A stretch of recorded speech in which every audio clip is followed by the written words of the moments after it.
Hi, I'm Alistair from NeatCleats, and we're going to demonstrate how to use the Align Plus on the Shimano SPD-SL and the KEO cleats. Before you do any measurements, make sure that you get a professional qualified bike fit to make sure you don't cause any injuries. We're going to assume that you've had your bike fit and you've got your cleats in just the position you want. The only problem is you want to know what those measurements are, and that's where the Align Plus comes in. To start with, we're going to find out the lateral position, or where the cleat is in relation to your shoe. So what we'll do is we'll loosen these thumb turns, not so they come out, just opens up the gap between the two sides of the NeatCleats, just enough for us to insert the ruler right the way through the centre of the cleat, and then just tighten up these thumb screws. And what that does, it just holds the ruler so it doesn't slide around loosely, and it grips it enough that it can move into position. Once we've got it in position, we clip the NeatCleats onto the cleat.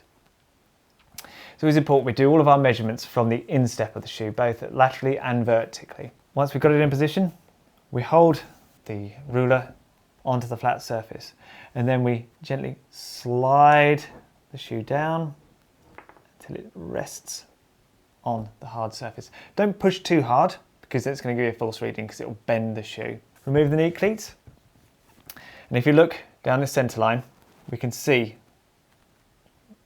that it comes out at about 4.6 centimetres. You can see through that notch there.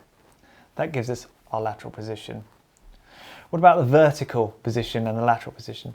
To measure that, we just have to loosen off the thumb turns again, remove the calibration tool, and we'll insert it on the side.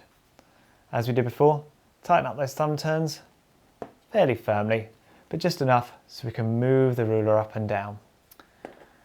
Clip the NeatCleats back into place.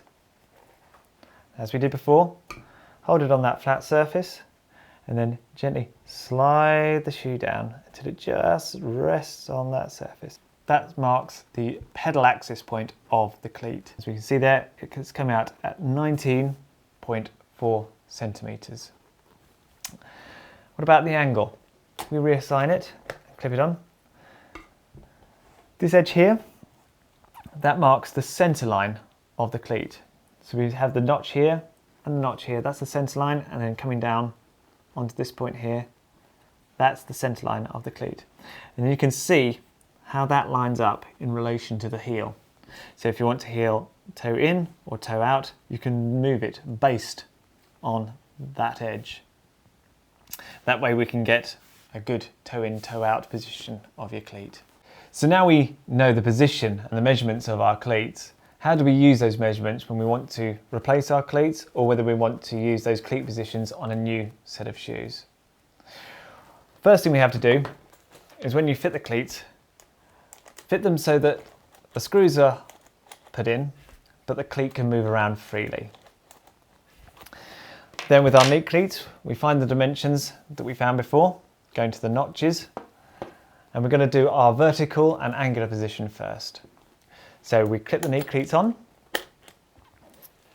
again put it down on that hard surface, but instead of the ruler and the NeatCleats sliding together, we've tightened up the ruler so it's held firmly. And now the cleat moves, as you can see, rather than the NeatCleats and the ruler. So we're in position there. So we've got the lateral position, that kind of falls in automatically as soon as the shoe's on the surface.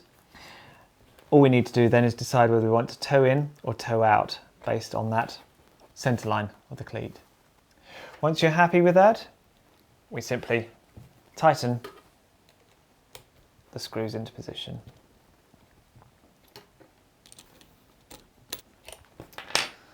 And remove. Then we need to find out the lateral position of the cleat as well. So we're going to loosen off the thumb turns, and then we put the ruler right through the centre of the NeatCleats to our position we found before. Sometimes you might need to have a little spacer if you haven't got enough room, so you need a spacer just to prop the shoe up to give you an extra bit of measurement. So we're going to tighten that up.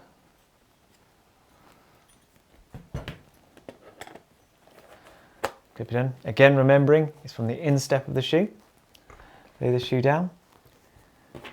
And what we'll have to do is loosen off those Allen keys again. Just enough. Holding the calibration tool down, and then slide it down till it fits.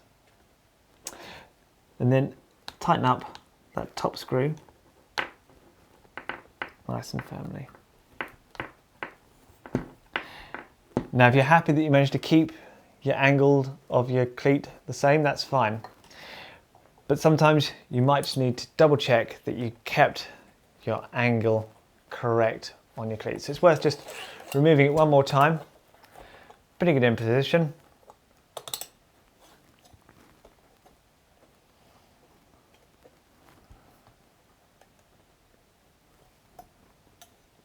Getting our measurement correct.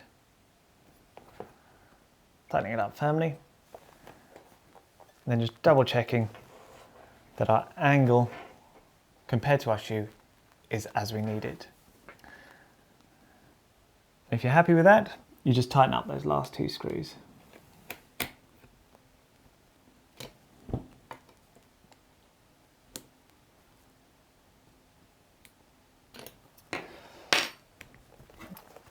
And that gives you your cleat position. Try it out, see how it rides. If it doesn't feel right or is giving you any pain at all, stop immediately. Double check the dimensions. If it still doesn't feel right, then check with your bike fitter or feel free to contact us at NeatCleats. Thanks for watching, and we hope you get along well.